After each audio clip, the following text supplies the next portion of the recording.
Magandang araw mga kaibigan. Bigyan natin ng reaction, opinion itong article published sa Manila Bulletin. Nakakalungkot na balita tungkol sa pagbagsak ng peso against si dolyar. Ito, title, Peso risked plunging to record 65 per US dollar. Oh my God. Ngayon nata 61.7 na ngayon. Aabot daw ng 65 pesos sa isang dolyar. The peso risked sinking to an all-time low of 65 against the United States dollar over the next 3 years if the government maintains its passive stance toward escalating global tensions. Jonathan Ravelas, Senior Advisor at Reyes Takandong and Company, said during a pandesal forum on Wednesday that the widening current account deficit and surging energy prices, both driven by geopolitical friction, are poised to exacerbate pressure on local currency.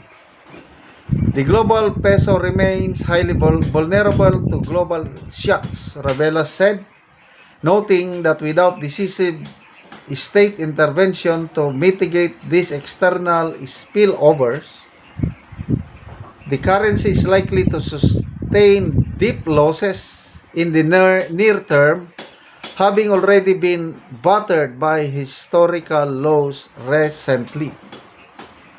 Ravelas' projection indicate that the peso could weaken to between 61 to 65 per dollar. He noted that foreign exchange volatility is tightly coupled with intensifying friction between the US and Iran, a conflict that continues to trigger capital flight from emerging market assets. He did not, however, discount the efforts made by Bangko Sentral ng Pilipinas. Even though the peso is under heavy pressure, Ravelas said the central bank has effectively managed currency swings so far. Okay, so ito.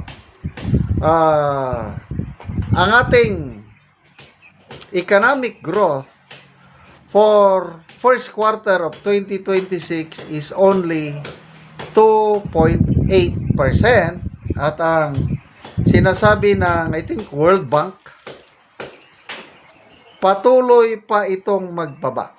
And for 2026, napakasama ang economic forecast para sa ating bansa. It could be the lowest economic growth so far, except yung pandemic. Dahil bago mag-pandemic, I think ang pinakamataas na ating economic growth is 7.1% bago nagka-pandemic. Ngayon, wala namang pandemic.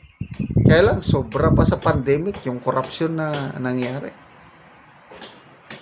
Kaya ito na. Yung pinagmamayabang nila na bagong Pilipinas. Bayan, babangon muli. Ano pa yung mga pinagmamayabang? Bago ako umalis sa aking termino, sa aking pagkapangulo, ang aking dream, ang aking legacy na gustong iwanan ay wala nang magugutom na Pilipino. Hanggang salita lang. Ang galing talagang magsalita itong Pangulong natin. Pag hindi ka marunong kumilatis sa puso ng nagsasalita, mapapabilib ka at masasabi mo, yes, we have the best president we ever had. Bakit? Ang galing niyang mag-promise, ang galing niyang magsalita. O, ano ngayon? Tayo na ang pinaka-worst performing stock exchange sa ASEAN. Pinaka-worst performing na currency. Dahil well, in a way, masaya ang ating mga OFWs. Biriin mo yan. Di ba dati nasa 55, 56, 57, ngayon 61 na. Di malaking malaking tulong ito sa OFWs, but in the long run, dahil ang taas naman ng bibilhin, ganun pa rin.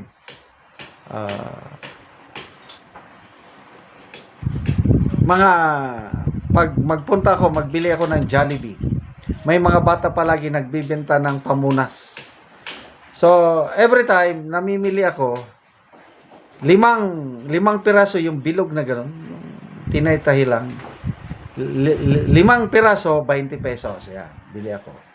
Mga, I think 3 or 4 days ago, bumili ako. Binigyan ako ng bata. 3 naman lang.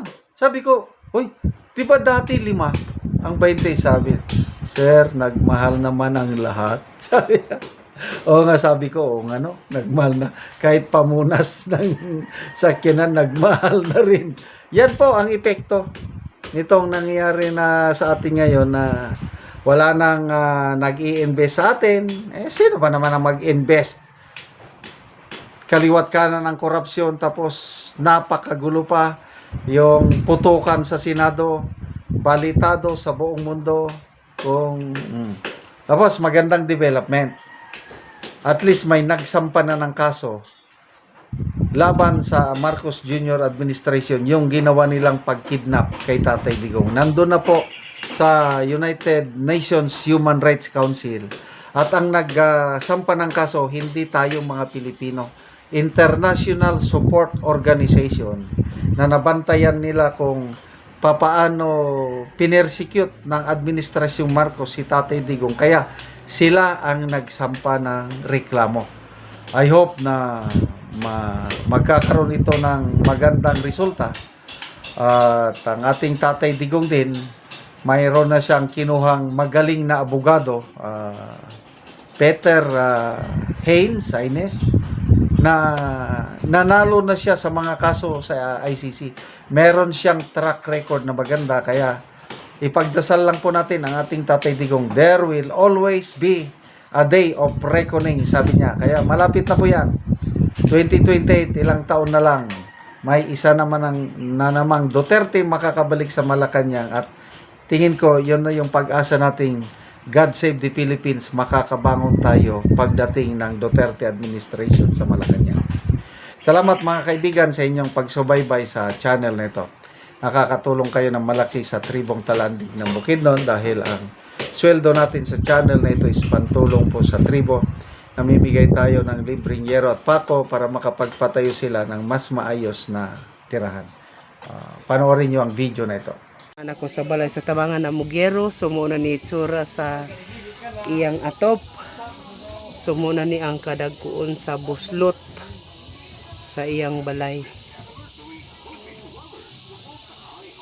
So ang diri dapit gisapahan ng og silupin. Maklaro manggani ang buslot. Ang gipang kuanan og mga sako.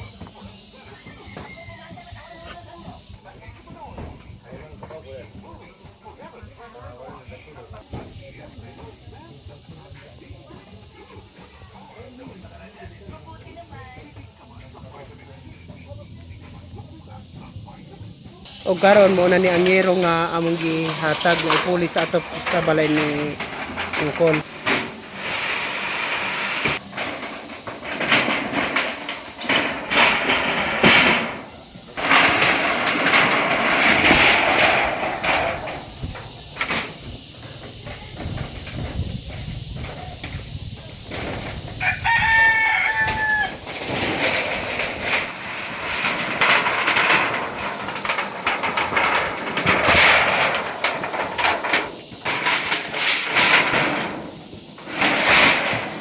Tayda si Dan.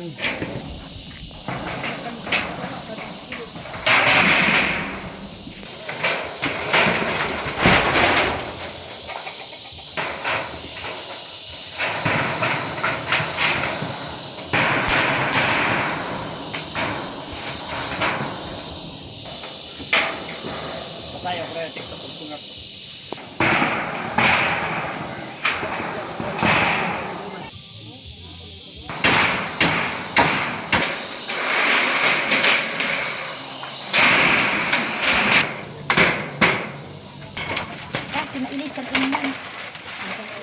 ug karon human na gyud sa pag-atop ang among ginatabang nga yero. So nindot na gyud. Sige.